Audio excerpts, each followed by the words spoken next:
Bio 201, Robyn Glab, Skeletal Lab. First thing we'll look at will be the scapula, which is the shoulder blades. The first thing we'll look at with the scapula would be the glenoid cavity, or the glenoid fossa. It's the most lateral angle of the scapula. Next would be the acromion, or acromial process, which is the bony process extending laterally of the scapula. Then we'll look at the coracoid process,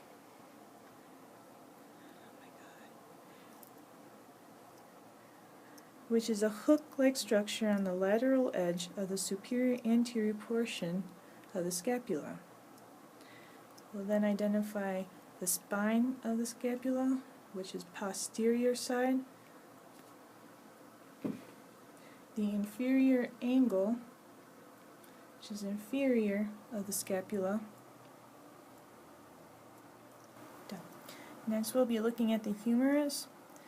Within the humerus, I'll point out the anatomical neck, which is the ridges located inferior of the head of the humerus. Then we'll look at the greater tubercle, which is lateral to the head of the humerus. Lesser tubercle, which is medial and anteriorly from the greater tubercle. Then the intertubercular groove, which is anterior between the lesser tubercle and the humerus. Then we'll look at the deltoid tuberosity, which is rise along the shaft of the inferior to the intertubercular groove. It's about right down here. Next we'll be looking at the femur. First start off with the head of the femur, which is the most proximal end. Then the neck of the femur, which is lateral to the head of the femur. Then we'll be looking at the greater trochanter, large bump lateral to the head of the femur. And then the lesser trochanter, which is a small bump inferior to the head of the femur. And then the gluteal tuberosity, which is posterior of the diaphysis inferior to the head of the femur. Okay. We'll now look at the pelvis. First thing I'll point out is the sacrum, superior to the coccyx. Now look at the os coxae. Within the os coxae, you have the ilium, the pubis, and the ischium. Within the ilium, we will look at the iliac medial, or the iliac fossa, which is the medial aspect of the ilium. Then the iliac crest, which is the superior ridgeline of the ilium.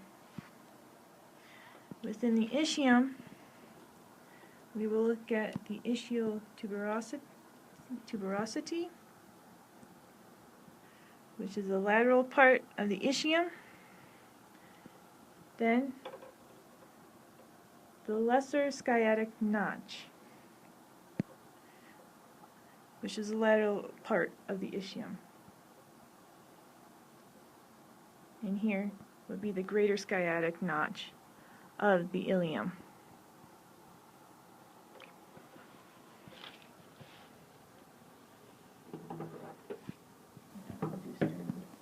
Next, within the thoracic cage, I will identify the sternum. Within the sternum, you have three sections. The nibrium, which is the superior aspect of the sternum. The body, which is the main portion of the sternum. And the scaphoid process, which is the inferior part of the sternum. We'll now identify the facial sculpture. And within the facial sculpture, I'll just point out the parts of the mandible. First one would be the ramus, which is the wide vertical beam of the bone on the posterior aspect of the mandible. The mandibular condyle, which is the protrusion inferior of the temporal bone of the mandible. The angle, posterior corner of the mandible. The mandibular notch, which is the superior border from the ramus of the mandible. And then the body, which is the lateral anterior portion of the mandible. Now I'll just take the brief look at the inside of the cranium. Within the cranium you have the ethmoid bone and the sphenoid bone. Within the ethmoid bone you have the crista galli, which is the median ridge of the bone that projects from the cribriform plate of the ethmoid bone. The cribriform plate is received into the ethmoidal notch of the ethmoid bone. Within the femoid bone, we have the optic foramina, holds left and right anterior to the sella turcica of the sphenoid bone. And with the sella turcica is the saddle posterior to the optic foramina of the sphenoid bone.